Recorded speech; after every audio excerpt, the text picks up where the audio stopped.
Yo, what's happening, y'all? The nigga from New York and the Jew from Phoenix. You know what I mean? In New York now, though. Yes, in New York now. So yeah. Well, not this moment, but not this moment. And I'm in LA now. So, you know what I'm saying? Cuz. What's up, cuz? Son? No, that's New York. Oh, yes, New York. Yeah. So we've traded cousins and sons. Yeah. All right. We got a lot on the plate. We're going to dive into. But before we get too penis heavy, let's have a little bit of levity. And speaking of penises, this is perfect. We're staying here at the Doubletree here in the Hilton at the Pleasanton, California. Pleasanton, California. Outside of San Francisco and Oakland. Outside of Steinberg, you know what it is. Dude, there's been a couple staying next door to me, and I'm in one of those adjoining rooms. So the only thing that separates my room from the next room is the door. And on Friday night, around 2:30 in the morning, this nigga is pounding this bitch's pussy into oblivion. I mean, and listen, I'm a late sleeper, so I usually don't go to bed till 2-3 in the morning, but I think this was just around the time I was dozing off. And I mean, I was watching Sex and the City at the moment. And there was one scene when I'm sitting here like, is that the TV or is that somebody else fucking? So I muted the TV, and I'm telling you, man, the noises that was coming out of this bitch's mouth, I was like, no human being. I've never thought it was possible that a human being could make these kinds of sounds. This bitch, and I'm gonna say what I said on my Instagram post, but then I'm gonna ask you from a comedian's ear, which one is funnier? Because I was debating three different things, but I settled on this bitch sounded like she was giving birth to an adult giraffe. I like that one. You like that one? Yeah. And at one point, and I sleep naked, so I'm standing at this door for 40 minutes, ass naked, like a child that's found a peephole looking at the teenage cheerleaders in the locker room, and I'm just seeing titties and ass. I'm sitting there and I mean, it was barbaric. And at one point, I finally had enough, and I knocked on the door, and I said, "Hey, nigga, how big is your dick?" And this nigga yelled back, "Hey, man, go ahead with that gay shit." And that was the evening. But here's the three that I was settling on. I was trying to dispute. She sounded like she was giving birth to an adult giraffe, to a fire truck, or to an already adult-sized Andre the Giant. I think it's a pick 'em on that one. Yeah, either one? Yeah. But if you had to say which one. I really like the visual of Andre the Giant coming out. Right, a fully adult-sized Andre the Giant. But then I just thought fire truck, not just because of the size. Oh, no, not just because of the sound and the size, but just the way it's built. That's got to be painful. All them different edges and parts. Let me let the ladder out. Oh, goodness, nigga. And you know, here's what's the funny thing too. The very next day, and these motherfuckers, today is, so just so y'all know, today is our last night here in Pleasanton. It's Sunday. These motherfuckers have been here all weekend. And at one point I said to myself, when are they gonna check the fuck out? Because they've been loud with everything. I mean, last night, it was 3 in the morning. So again, this happened on Friday, the fucking. Last night, Saturday, at 3 in the morning, I could hear at least 3 or 4 motherfuckers in the room having the loudest conversation. Finally, I just got mad and I opened my half of the door and I boom, boom, boom with my fist, and dude yelled, "What?" And I ain't say nothing else and closed the door. And then today, Sunday, the volume on the TV is ridiculous. I can tell they watching Ray because I'm hearing all the music. And I'm sitting there watching Jurassic Park Lost World. So I'm just like, these niggas do everything loud on every level. And here's how I think I know. And on Saturday, I ordered a pizza, right? And today you ordered from the same place, yeah. Porky's. Porky's Pizza in Porky's Pizza, California. yes. And the dude the delivery man came to the door, and when I opened the door, he goes, "Holy shit, Aries Spears." I said, "Yeah." He said, "Dude, I thought that was you." And before I get into this, let me ask you a question. I never told him what my name was, because usually they go, "Sir, what's your name?" I never asked my name. How the fuck did he know my name? I don't know, but what's funny is when he came to my door today, Right. he goes, "You're at Tommy T's tonight, right?" I go, "Yeah." And he goes, "Yeah, I delivered to Aries yesterday." Like he knew, like he knew, like he knew.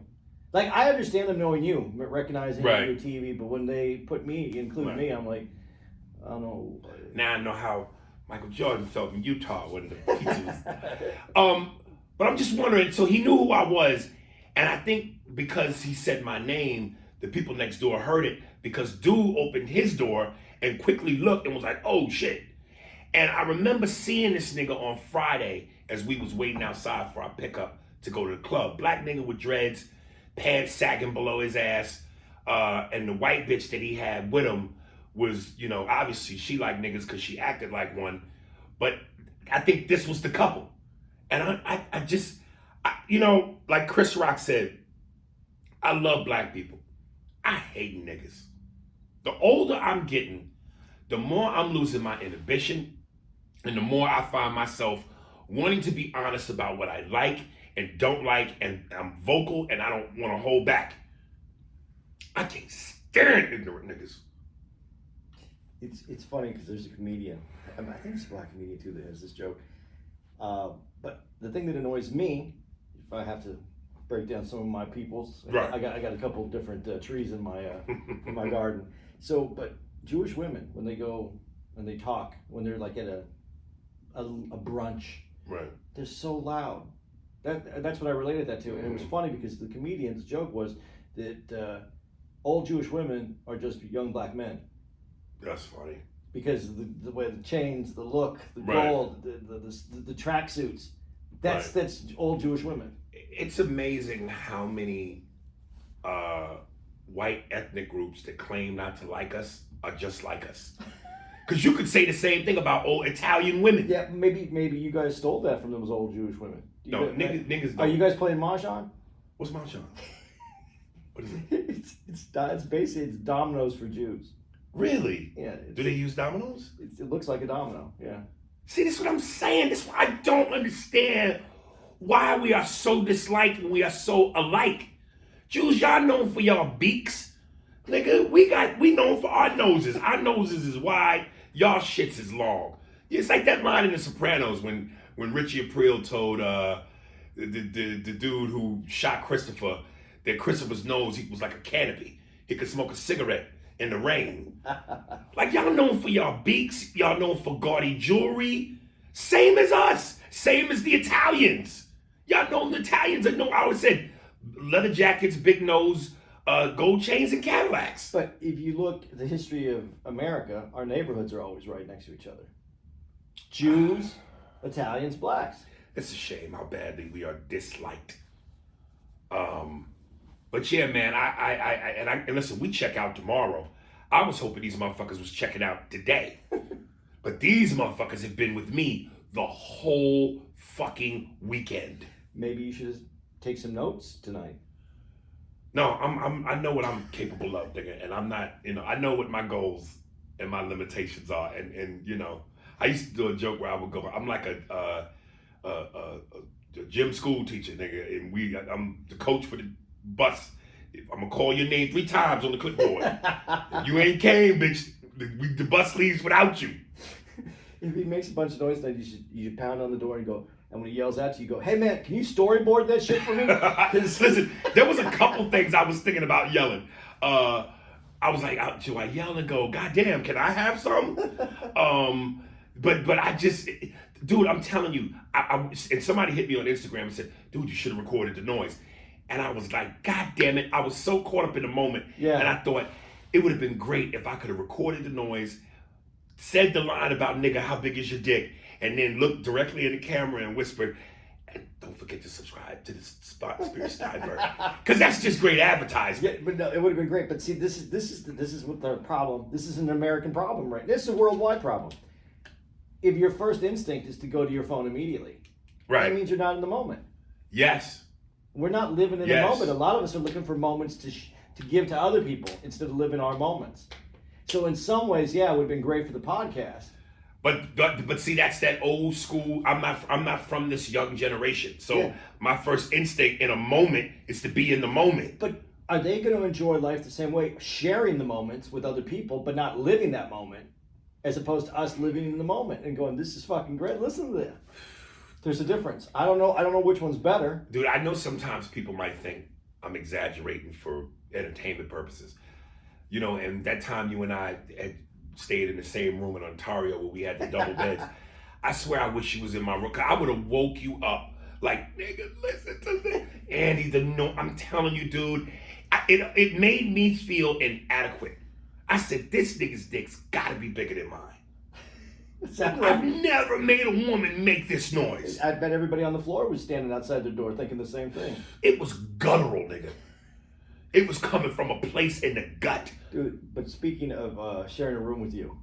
Yes. Oh, well, dude, listen. My snore was her orgasm. This dude snores so loud. Okay, listen. I'm going to share. I'm going to tell you. Absolutely. Aries, when we get back from the show, and we've only shared what, twice? I think twice. Twice, and it's usually in California. Yes. Because here's the thing with Aries, he usually goes back to his home, even if it's an hour drive.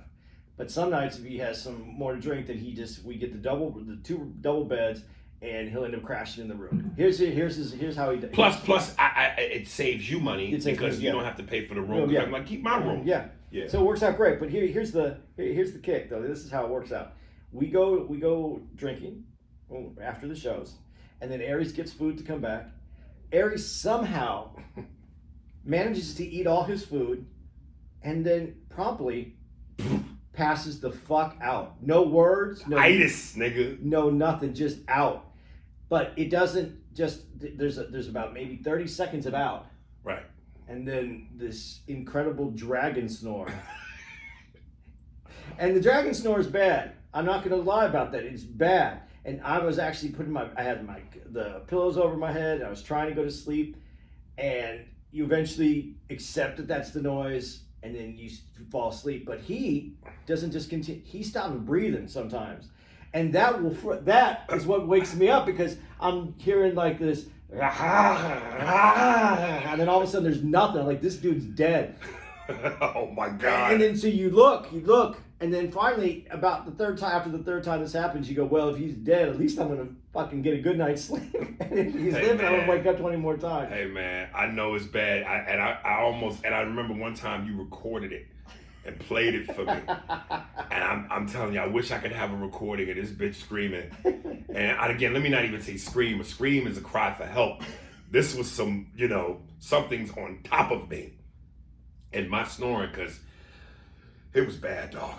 I mean, it was one of those where, and listen, and deservedly so deservedly so, my baby mom done gave pussy to another nigga because of all the dick I've given to random bitches. I would give bitches dick like how do people do at the church with the wafers? There's a line. It would just be, here's some dick. So listen, I get it, but it was one of those where I was like, God, can you imagine if that's your woman giving another nigga some pussy and he's making her make that noise? You have to kill him and her. You got to kill both them motherfuckers. Because can't no other man be allowed to make another woman make that noise, and she certainly can't be a remembrance of that. You got to kill both them motherfuckers. Oh, that'll destroy a man's soul, nigga. Because I'm sitting there, and like I said, I sleep naked, and it wasn't like, I'm not one of these freaky motherfuckers who, ooh, my dick getting hard off of hearing somebody else fuck. My dick get hard when I fuck. Fuck somebody else's enjoyment. But the fact that it was that noise, I was a part of it. It's like being in Africa and seeing some National Geographic shit. I just accepted that women are for me because of my outstanding personality. Well, whatever works for you, baby. Whatever works for you. I accepted it because I give them money.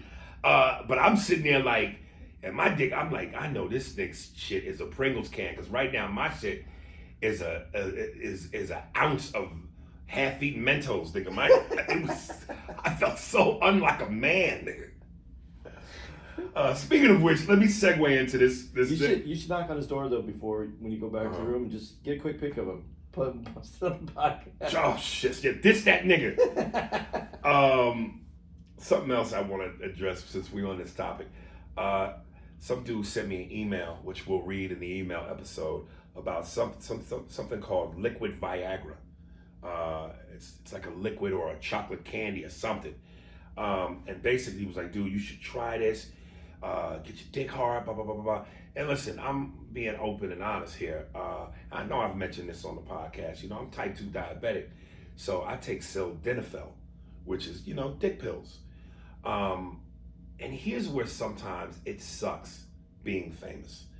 The pharmacy that I go to that's near my house, 5 dudes work at this pharmacy. They all know who I am. And what I hate is when you buy the pill, it says on the fucking thing, sildenafil for erectile dysfunction. Why the fuck can't it just say sildenafil? Why does it have to say what the problem is for?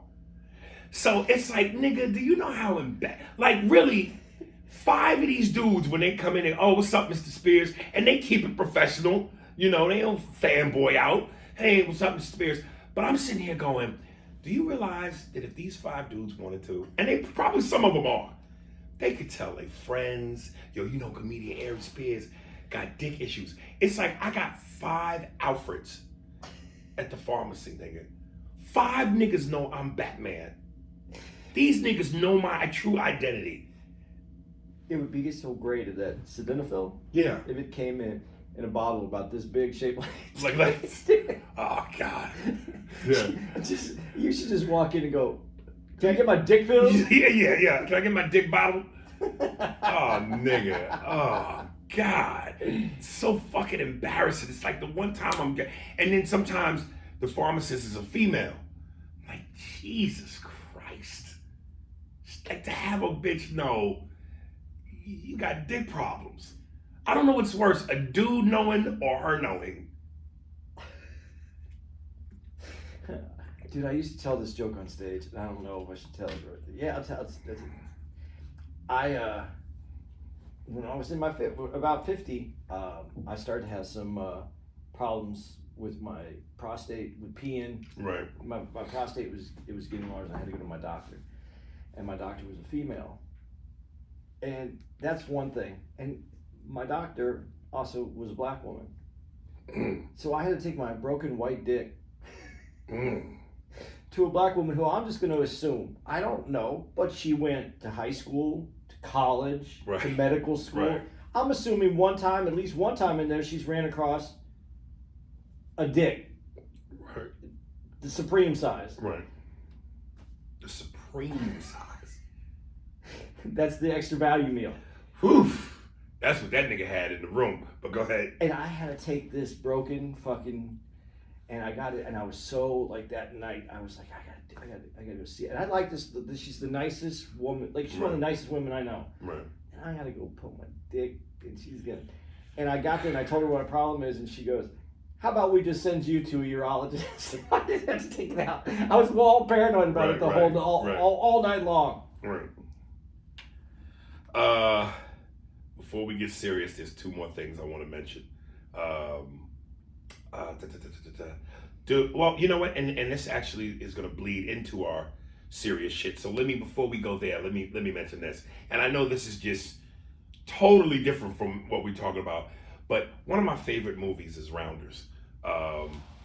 And like, you know, as I watch movies now, because we're going to do a movie podcast episode, I don't just watch movies anymore for personal enjoyment. I'm watching them as a learning tool, because I'm studying what actors are doing, what they're listening to, reactions. And I gotta say, sometimes it kills me how extras do too much.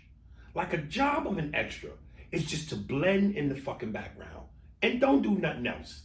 Dude, there's a scene in Rounders. Remember the scene where Matt Damon and Ed Norton go into to gamble with the cops there? Yeah. At the little lodge or whatever. And the moment one of the cops realizes that Ed Norton is cheating and all the guys come surround the table, and look this scene up on YouTube. There's a big burly white dude, clean shaven with blonde hair. I can't remember if his sweater or shirt is turquoise or what the color is, but just look at this dude. He is doing so much. This, like, the way he's, and now I'm glad that because we're doing the podcast visual, but the way he's looking around, shaking his head, he goes to scratch his chin, like, yeah, something's crooked going on here. Like, this nigga is doing so much, it's fucking distracting. It was his moment. He was trying to get it. And that's not what he's supposed to be doing. You are extra, motherfucker. I know that's one of your favorite movies. I just got to ask you this question. And we haven't reviewed or done anything with this movie. Check. He beat me. Yeah, that's straight up. That's what I was going to ask you right there. Pay that man his money. Yes. John Malkovich, you like his over, like, aggressive. I don't think that was Russian? over the top. You don't think so? Aren't they like that? I never met any Russian like that. I mean, I'm sure that there are, but right. That was like that was the biggest you could have played that guy. I felt. That's a good question, because I'm basing my response to you off of I don't know a lot of Russians, but Russians always seem cold, more Russian. We kill you. Yeah. You know, we don't get too down aggressive. You could be right, because I like one of my favorite episodes of Opie and Anthony is when Patrice with Jim Norton are talking about Independence Day, and Jim Norton calls Judd from Taxi. What's his name? You know his name? I know. I don't know his name off now. As soon as you asked me, I don't know. Yeah, he plays Jeff Goldblum's dad, but he said they should have named him Hebe Kikeberger, because he was that Jewy. He was over the top. Yeah. My son David, you'll be dead by now if it wasn't for him. He tried to tell you no then. And then Patrice was dying because he's going, I just thought, and Ed Norton's thing was Judd Hirsch. And Jim Norton's thing was, it was so over the top, like you're saying about Malkovich. And Patrice is dying because he's going, I didn't realize that now till you pointed it out. I just thought he was being Jewy. I just thought that was Jewy. It was how Jews were. So I'm going, you know, that's just Russians, ain't it? I don't know. I think in all, when you're playing an ethnic person, I think there might be a competition to see who can out ethnic the other one and go over the top. Right. Take it to the next level. Right. And I will lay the pot whenever the fuck I choose. And your fate. Oh, I love that fucking movie. That movie is great. This last time I stick it in you. It's a great fucking movie. So all these motherfuckers obviously is catching COVID, which we about to get into. Okay. Cam Newton. Yeah. Did you hear? The fucking Patriots son. Cam Newton. That nigga's not in charge anymore. He's got the fucking COVID. You know, I was hanging out at my friend John's patty over there near the bar, and I found out that fucking it's wicked, son. That nigga's not in charge over there. Who's the backup quarterback? They gotta have somebody else in charge. What if who's the Patriots owner? I don't know. I know. I forget the white dude's name, but some rich white old man. Maybe he was hanging out with Trump, and then he got it and then gave it to Cam. Right. Damn. We better put a tracer on this. Jesus. That's what they're saying. They have to trace. They think it might have come from the Rose Garden when they were nominating the judge. All right, here we go. Now we're getting heavy. The debates. Oh, we're gonna start with the debates. You want to start with the debates? Let's start with the debates. We'll work our way back over to COVID. What did you think? Here's how I look at it, and this is straight up. This is the only way I can see this. I see two old men playing pinochle, arguing about the cards. That's what I saw. Right. I saw one being overly aggressive and one back down but talked a little bit of shit. That's what I saw happen. And when I was watching this happen, I thought to myself, one of these two motherfuckers right here are going to be president. And I wouldn't let either of those two watch my kids around the pool. And that's the best way that I can explain it. But you got to vote for somebody. I'm going to tell you something, man. And I know you've mentioned this, and I hear a lot of people say this. I've read it a lot online. People keep going, neither one of these guys are great. It's the lesser of two evils.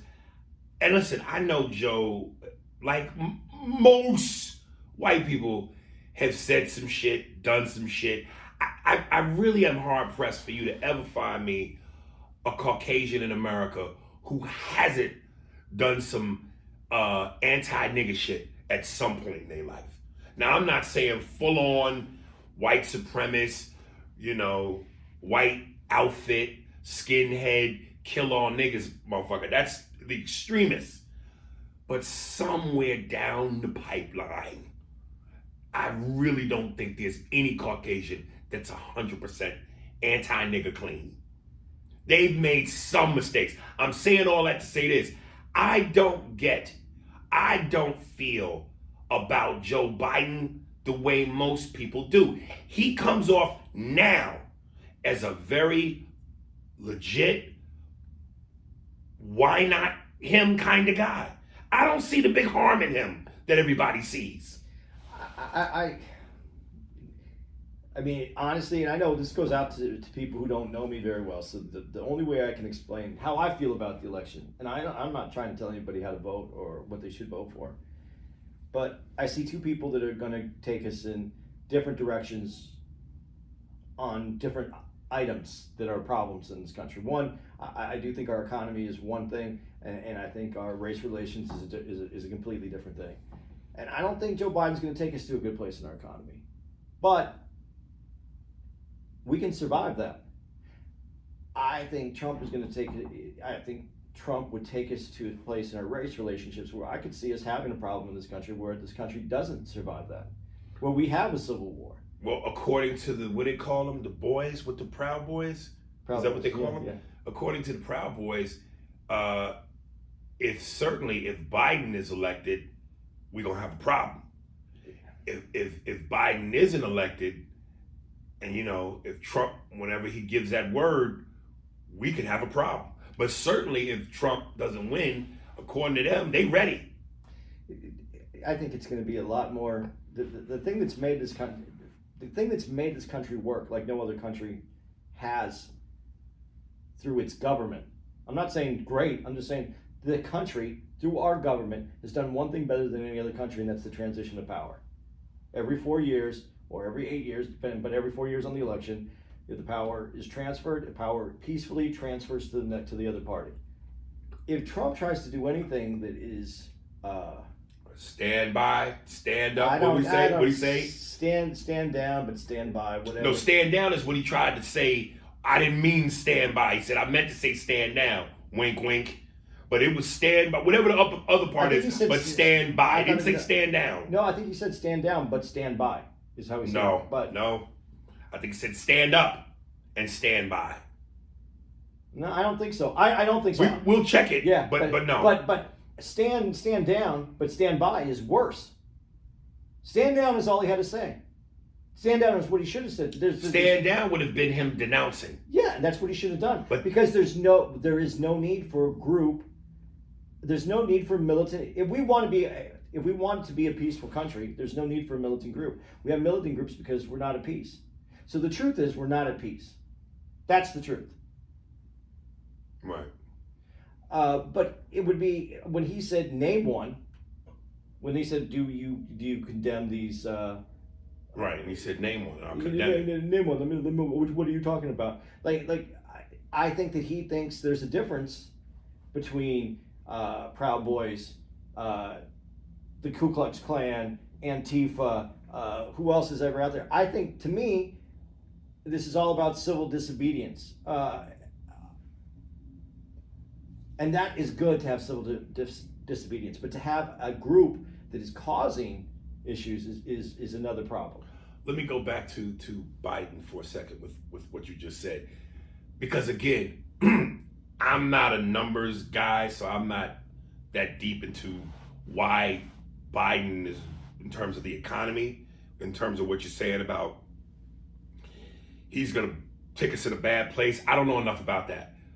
But in terms of race relations, that alone, I would say, when people go, either one's a bad choice.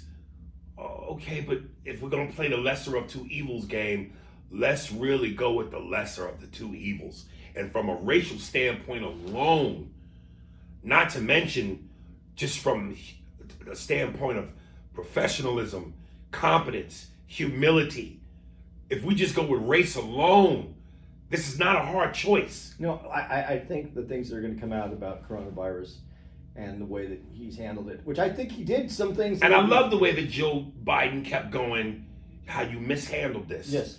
You know, you were 200,000 Americans died on your watch.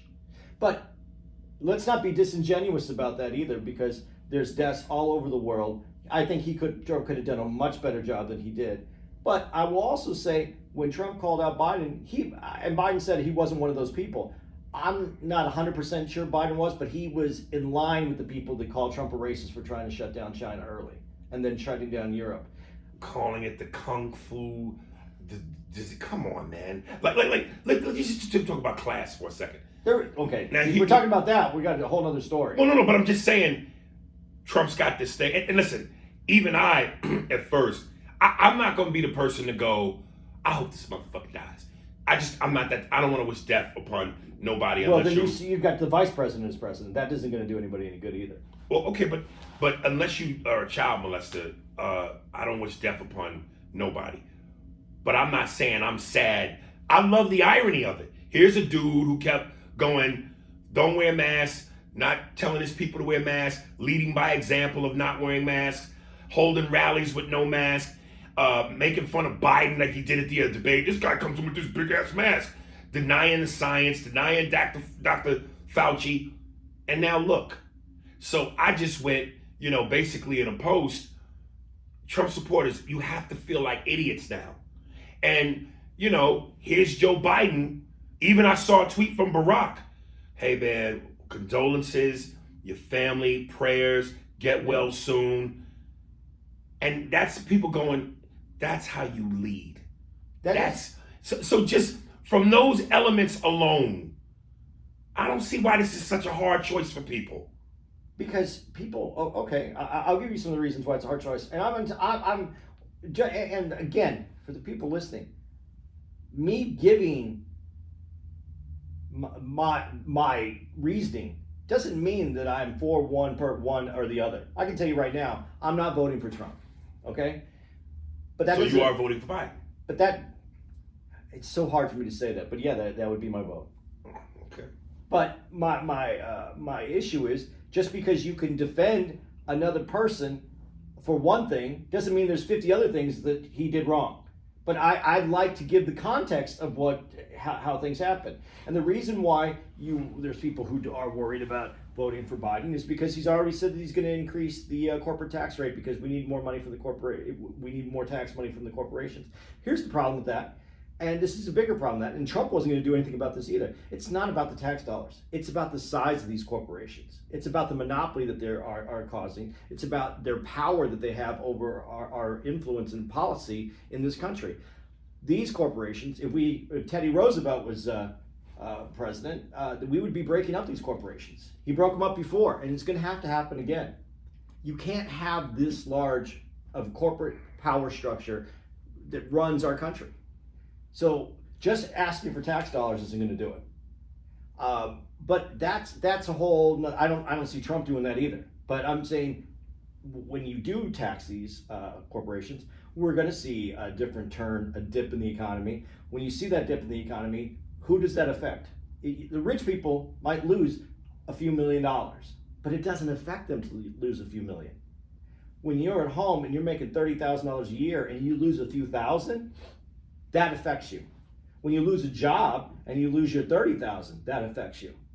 And that's one of the things that why you say, and I'm saying it too, for reasons of just our civility as humans in this country, I don't think Trump is a good choice. That said, when you don't have a job, when you're fighting to get a piece of the economy so that you can survive, raise your kids, put food on the table, that also leads to other problems in the country. And that leads to a little bit more, that can bring up division just as well. But it's when now, get back to what you said, and this is how I can justify voting for Biden, leadership. When I saw Obama speak a few months ago, when Obama came out and spoke, and I put a post out that I saw a president speak, and then I saw a leader speak. When I saw something from Trump, he was the president, I saw what his speech was. Then I saw Obama say something when he hadn't said anything forever, for like 3 years. He wasn't coming out and saying anything, and then he spoke. I think it was about the virus, and I saw a leader speak. And that's when I realized, that's when you realize, it's not just about what happens in your negotiations or behind the doors or what you're doing for the American people, as Trump tries to say. And I'm not saying he's done a lot. I'm just saying what that is. But how you lead, how you bring us there is just as important. Because if you don't bring everyone there, if you don't bring everybody peacefully there, if you don't bring everybody who feels like they have a fair chance at getting there with you, you really, all you did is disservice a greater part of the population and cause more strife. So I don't necessarily think Biden's gonna change that much of this country. I don't think he's gonna wound it or hurt it, like knock it off its feet. I think though that it's not gonna grow. I think there is gonna be I think there will definitely be a recession. But I think we can survive that. I don't know that we can survive 4 more years with Trump and his social policies. Yeah, I just think that Trump has been so damaging that to get someone in, for lack of better words, with a clean slate. Biden doesn't have a clean slate. Well, I don't mean necessarily a clean slate in that way, but it'll feel like a breath of fresh air in terms of moving in a direction that's right. And again, by right, I mean everything opposite of Trump. There are times when listen, I stand by my position on feeling like this man is a total piece of shit. But if there were ever moments where I felt like, maybe I'm being too hard, maybe he's not. He constantly does things that remind you that you're right, that he's a piece of shit. During the debate, and here's where I'll give Joe Biden this. I think he is the only Democrat who is at least has a screw or two loose enough to stand up to Trump, because when he said, for God's sake, shut up, man, and he called him a clown, and the way, a lot of the political pundits were going, look, we didn't necessarily think that Biden did well, but considering all of Trump's, barbs and aggressive and antagonizing unprofessional and cutting them off, the fact that he stood up and called him a clown and said, shut up, man. It's like, you gotta meet fire with a little bit of fire. And I know you're itching to make your point, but let me just say this and then I'll pass it on to you. They said, and I agree, one of the greatest moments of the debate is when fucking Donald Trump went after Beau Biden, his son. And it was almost like you could sense and you could feel where Biden said, fuck that, the gloves are off. And I thought he was weeping up for a second, because he said, my son. And he said it aggressively. He said it several times, my son. And he goes, and then he turns to camera, which I thought was a great thing to do, as though he were talking directly to the American people, and went, yeah, my son had a coke problem. He had a drug problem. Like a lot of our family members in this country have problems. And he worked through it, and he came out the better person on the other side. How dare you attack my son? And again, how could you not like Joe for that? How could you not feel him in that human moment? And that's, again, what makes me go, Trump is such a piece of shit. Okay, on humanity, I'll give that to Joe for saying that. But don't forget, we're victims, and I'm going to say this in just like this. We are victims of a press that also hates Trump. And I'm going to put it to you this way. Yes, it does. And here's how I'm not denying that, but here's how. But no, just take this for a second.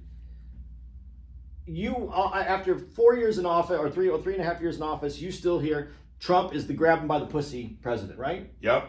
He said it before he was in politics. He said it before he said it was almost an ingest of two boys who are inappropriate on a bus having a conversation that wasn't meant for the Republicans when he said it.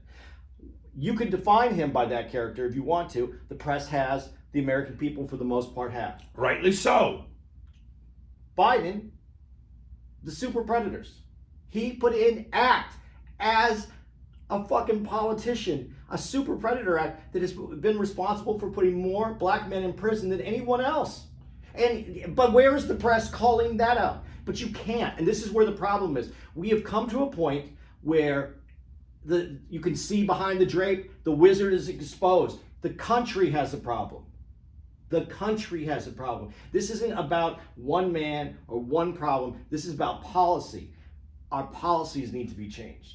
We need to change the way that we govern. We need to change the way that we interact as human beings in this country. And I still think this is the greatest country.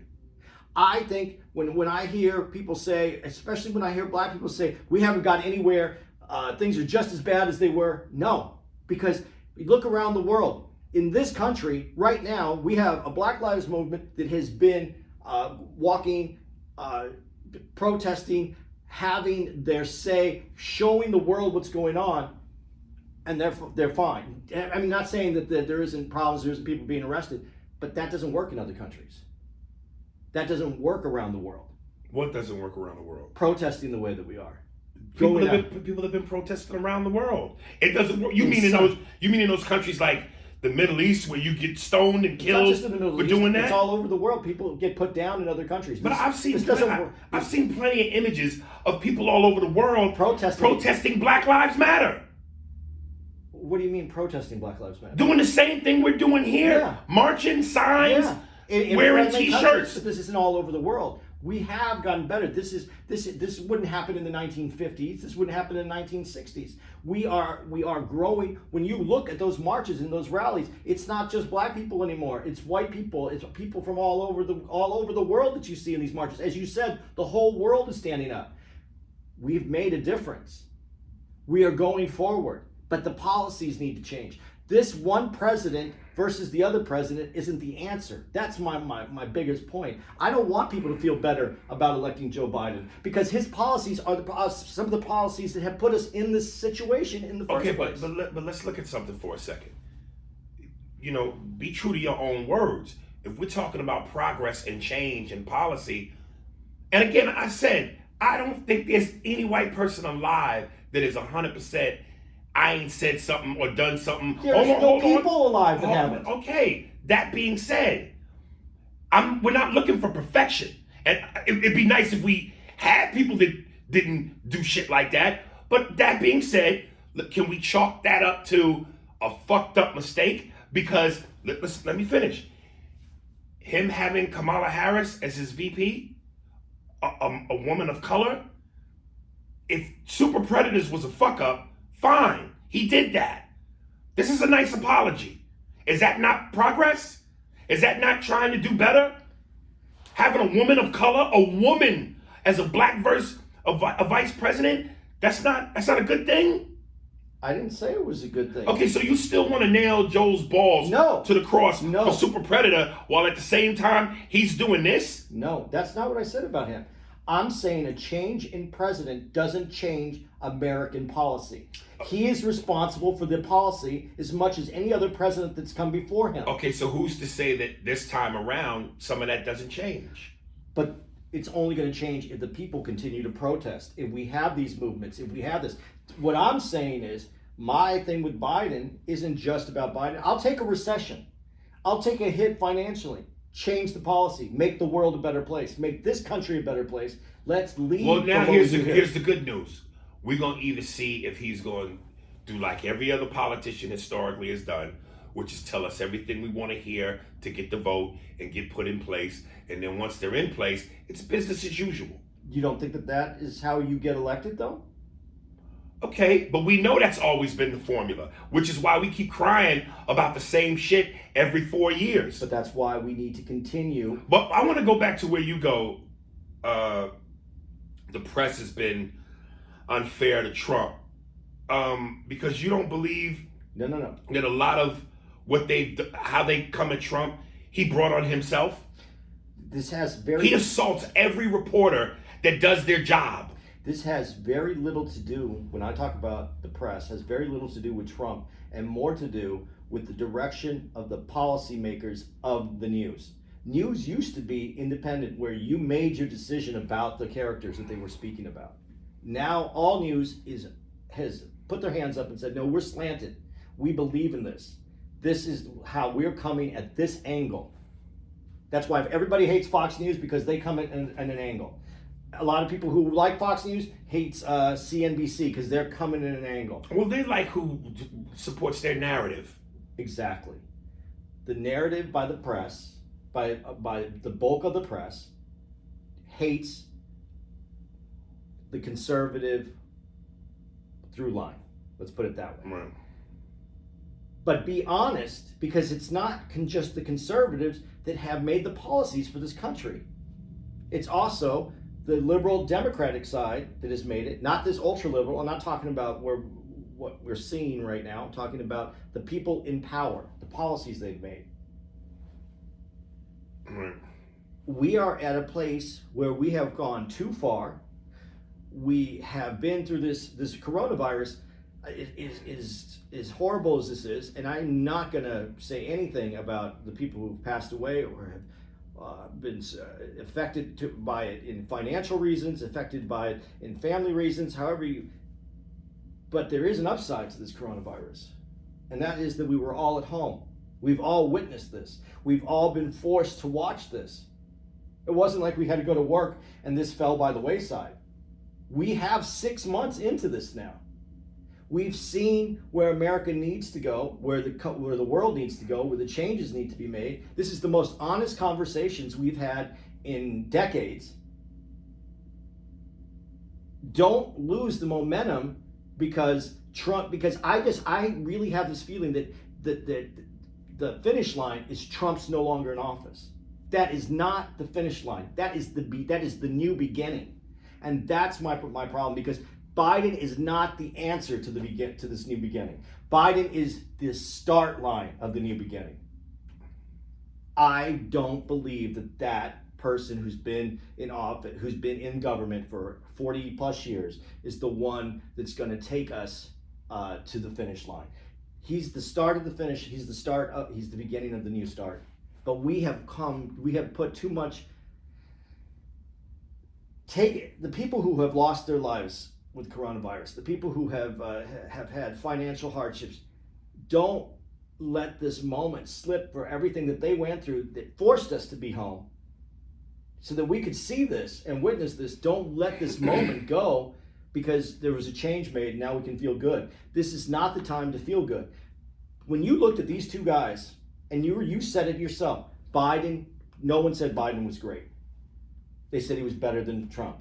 Well, okay, that's what we want to be at least at. But that isn't the answer, because you saw those two guys up there. You telling me that that's the best America has to offer?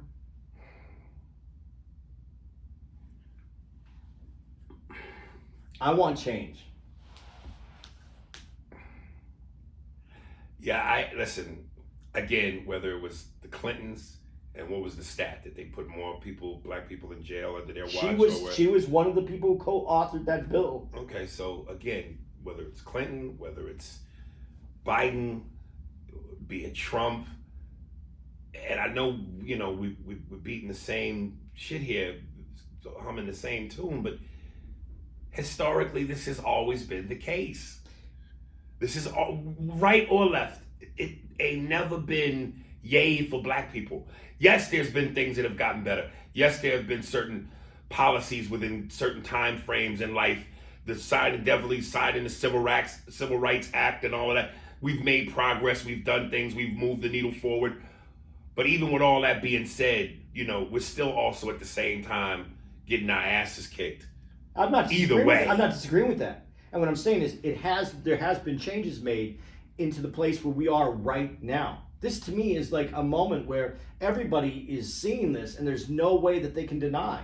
And that's why I'm looking at this as a moment that could lead us to greatness, as opposed to just leading us back to where we've been before, where you said, yeah, you black folks have moved the needle. They've progressively moved slowly up this hill. I don't think this is a slow mover anymore. I think we're at a point where we went, this is about being human. This is about humanity. This is not politics as usual. But we're looking at Trump, who we know who he is, and we're looking at Biden, who's always been that guy. It's just politics as usual. I'm not going to say that one's not a better choice. I've already said and agreed and admitted to that. But that isn't the answer. Let me ask you, do you think, because a lot of the conspiracy theorists are saying that Trump's faking this because he knows he's going to lose the election. He doesn't want to do the next debates. And once he miraculously gets better, and then he's going to say, hey, it was because I took this vaccine that I'm telling you guys you need to take. And now he looks like this superhero who's risen from the ashes. And now not just his supporters, but maybe even people that doesn't necessarily want to support him go, he's right. So is this all a big fake? I think this is weakened him. It shows the weakness in his philosophy and the way he did things. That he and going to Walter Reed Hospital, I think it weakened him. It showed that he wasn't practicing the best science. He wasn't doing. We already knew that, but it showed it to the people who were walking around going, "I don't need a mask." Okay, so cut to. Yeah, he gets it. He gets it. No, I don't think it makes it. I don't think that changes it because there's many people who survived it. Go back on what Trump has said. Oh, there's a 99.9% survival rate. You just did what 99.9% of the other people did. Whether it was a vaccine, whether it was whatever, you just survived. That's all you did. But you got it. You got it because you didn't listen to the science. You got it because you didn't do the right things. You got it and put other people in jeopardy. The biggest problem isn't that Trump got it. It's all the other people around him that are getting it. Because it's showing that this virus does spread in these little close quarters, in less than 6 feet away with no mask on, while you're going to appoint a new judge to the bench. I think it weakens him. Well, I said, look, if he pulls this off, I'm gonna be a Trump supporter. I'm joking, but give me the MAGA hat, nigga, because he will have pulled off the biggest heist in stupidity known to man. If he pulls this off, if this is all a big hoax, him faking it. Or, these are two separate things. Because if he's really got it and he takes the necessary whatever it is, vaccine or whatever it is, and comes out of it, that's one thing. But if this is all a lie, just to try to swindle sympathy or say he got it but he really didn't have it, say he took a vaccine that he really didn't take, hey, I'm 100%, I'm back, I'm superhero Trump, and this is what wins him the election? Dude, you gotta respect and tip your hat to this artistry of con man. This is con man at its greatest level. This is 3-card Monty on steroids. And if you can dupe an entire country or half the country in your favor to win a second term for the presidency, I gotta respect that. Well, I'd like to say I don't think that that's even remotely something I would consider. But he was able to do it once before. And that's dude, here's what's so crazy. It's like that saying, if you tell a lie long enough, you start to believe it.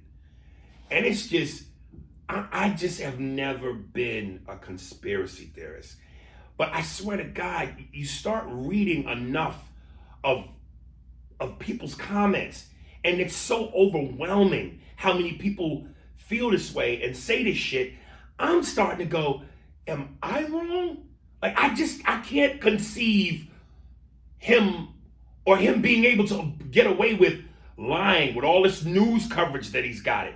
When all those doctors came out and spoke in front of the microphone and said, we're treating him, he's doing well. All these people would have to be involved in this cover-up, right? Yeah. I cannot conceive that we would be duped like that, to that level. I would have a hard time believing it right now because there's so many people that hate Trump that I would feel that someone in there would slide out of there and let it be known. And again, listen, I'm not putting nothing past the government. I'm certainly not putting nothing past America with all the foul shit it's done. So yes, anything is possible. But come on. That's why I say, for all those dudes who still hit me up on Instagram and go, man, you about to find out any day. Like they know something we don't.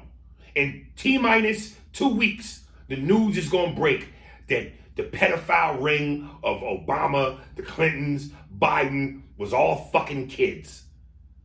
I keep telling the motherfuckers who send me that, dog, hold your breath until that news comes out. You're a fucking corpse. I don't believe Obama was fucking little children. I just don't believe that. Now, even when people go, the Clintons and Biden or whatever it was on the flight manifesto, they were on the plane and on his island, that don't make them child molesters because they knew one. No. Just because you know one don't make you one. No, there's a lot of people that live next door to serial killers. Oh, he was so nice. The nicest guy. Listen, and the other thing about this, and this, this will get to the heart of some of the bigger problems. Epstein, since we're bringing it up, Epstein was the one who had the island, the plane that right. The Clintons have been documented, or Bill Clinton has been documented on being on. I don't know that Obama was ever documented on being on it. I don't think he was. Okay, but even if he was. Yeah, okay, but my point is, and this is the true part of it, they weren't on his plane because he was a pedophile. He was a billionaire. Thank you. Billionaires hang out with billionaires. Power hangs out with power. I don't know why that's such a hard concept for people to understand. It's like, look, if all of a sudden I found out you were a serial Jewish comedian rapist, prior to me knowing that, we got pictures together, we've done podcasts, we've been seen eating out, we hang out, we drink. I'm one of those people that would go, man, I never saw, and he was just never like that. I didn't know that he was raping fat Asian women in alleys and shit. I didn't know that. We never know what we do when we sleep. Right, but just because now I'm finding out that's who you were, that make me you too? Prior to me knowing you did that, you was a regular motherfucker. That's what this guilt by, but we're doing it in all aspects right now. Guilt by association. The greatest thing ever that I saw, and I think I said this on the podcast before. There's a picture of the Bushes at Chelsea Clinton's wedding. Right. People are like, why would they be there? Why would they? And you mentioned this. Yeah, they're friends. They've worked together. They have mutual friends, if not just being friendly. They're in the same game, politics. It's not that it's not like this is the thing that I think where people, the regular people who don't realize this, and I think this is most people, and I don't mean regular as just people that don't work in a team in a way like this. They really think that everything's a team mentality, kill the other side. Like Republicans and Democrats don't necessarily hate each other. They're both politicians. They really both believe in what they're doing is for the good of the country. They're not believing that this is going to hurt this person versus hurt this. They are people that are in politics. They hang out together. They go to dinner together. They go to all the events together, and they're social. I'll see you at that debate. I'm gonna kick your ass. But it's just like when you see the baseball games or football games where the fans get in fights. Do you know what the players do after the game? Yeah, hang out and have dinner. Fuck the same broads. We're the fans are the only ones that are fighting. We're in this win-lose mentality. We need the betterment of what needs to happen. Listen, when you and I kind of talked about this 2 nights ago, and you even brought in with the Epstein thing about Clinton, and go, well, Clinton has a history with women. Yeah, women. Yeah. Marla Maples, Lewinsky, I forget who the other ugly broad is, but Paula Jones. Clinton likes pussy. He's like me. He loves pussy. Now, loving adult pussy is different from loving non-adult pussy. He has a track record for liking adult pussy. I've never heard a rumor of such. Now, if you say Trump, Trump with the creepy daughter, date my daughter innuendos, and coming into the beauty pageants, looking at bitches and who are barely 18. If you said Trump had a thing for children, I might believe that. But Clinton, no. But Trump, in all his affairs, you never seen underage women in his affairs. Now, I'm not saying this to defend Trump. I'm just saying this is how we attack things. We try to reason it out in our own heads to make this work for us. Right. But let's back this up just a little bit. Let's say you're Epstein, you're a billionaire, you're hanging out with these people, but you know you're a shady motherfucker, right? And you bring people to the island, and you get them fucked up. And you put girls in front of them that look 19, that look 20, that look 21, that are 16, 17 years old. Right. You get pictures of these guys standing next to them, with them, around them, that the public has seen. It looks bad. What pictures does he have that people haven't seen? That true too, but let's deal with the pictures we've seen. That's a bad look. Right. That still don't make it that they did anything. I'm not saying that they did anything. I'm just saying if you're a shady dude. Yeah, I know what we know. Everybody, no one's denying Epstein was shady. Right. And you have someone there that you need to do things, to get things to what you want. Because he got away with a lot of shit. Everybody admits it before. He got away with it. And they say that he had information on a lot of different people. Right. You bring them there. They don't know what your intent is. You get there, they have a good time, everything's relaxed. The girls look like they're of age. Right. Wouldn't that be a setup? Feels like it. Yeah, I'm gonna go back to what Michael Jordan said in The Last Dance when the guy said to him they were the traveling cocaine circus, and he goes when he knocked on the door and said, "Oh, it's Mike. Fuck it, let him in. It's rookie." And he goes, the guys were doing lines. You had guys with girls, guys drinking. And he said, I'm going to leave this room because if this room gets raided right now, I'm just as guilty as everybody else. So, again, he could have been in the room, not have done a single sniff of coke, not a single drop of a drink, didn't touch no holes, just hanging. That don't mean he did anything, but it's a bad look. And then when you check a manifest and certain people have been there multiple times, right? That increases the bad look. The bad look. It don't increase the fact of guilt. It doesn't. So, and listen, I'm not with no way, shape, or form defend any of that shit. Because even if you're there as a politician, as an important person, as someone who can be a target, and you go, hey man, somebody's pussy smell all the way uncooked. It don't smell like well done pussy. I need to get on a plane and get out of here. You should make the decision yourself to go, if it don't look right, if it don't smell right, if your spider sense is tingling, get the fuck out of Dodge. Okay, that being said, all these politicians that he knew, all the people there that he knew, everything that we know about Epstein now, you're telling me some politician who has power right didn't say we need an investigation on what's going on over there? No, because that power is ego. So why would I get caught? I'm so-and-so. All I'm saying is that politics and business as usual protects money. Right. And that's what we're going to have happen again if we lose focus of what we want. And all I want is a better America with racial relations that should be... there's never going to be a perfect scenario. Right. But where as people, we start treating each other as humans. And when we look at our policies, we write our policies to treat everyone as humans. And we need to make sure as we go into this next election that we don't let our guard down and we don't ease up and that we move forward because the change has to come. Right. That's all I'm saying. This isn't, to me, this is not about Biden and Trump. It is. But it isn't just about that. It's about a bigger, we need more. We need to want more. Changing a president does not make the changes that we want. It puts out a paver. It puts out a step. Correct. But it isn't, we're not there. And that's my biggest criticism towards this whole election and the process of where we are. Do what you need. Do what makes your heart work on this election. And I think I know who we're going to come out with as president. I really believe that. Well, I tell you this, grab your popcorn and your body armor, because if Biden wins, as much as the human thing to say is I don't want to see nobody get hurt, this could be a great show. This could be a great show. And when he goes, stand by, stand up, stand by, and I'm not going to easily leave.